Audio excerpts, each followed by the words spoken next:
हे बॅटरीच्या पाण्याने असं झालेत कपडे. म्हणजे हा नवाच आहे ड्रेस एकदम. मला दाखवत आहे मी.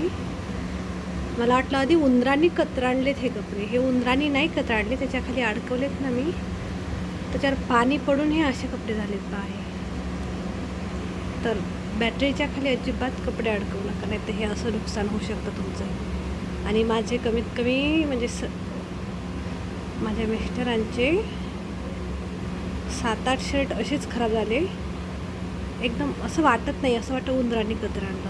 हे मशीन, कारण कपडे धुवायला पडायचे ना, तेव्हा मी साईडला जमा करायचे आणि मग नंतर मशीनला टाकले की ते एकदम साफ होऊन आले की एकदम असं वाटायचं उंदरांनीच खाल्लं त्याला, बस असं वाटायचं. बस हे बघा, त्याच्यामुळे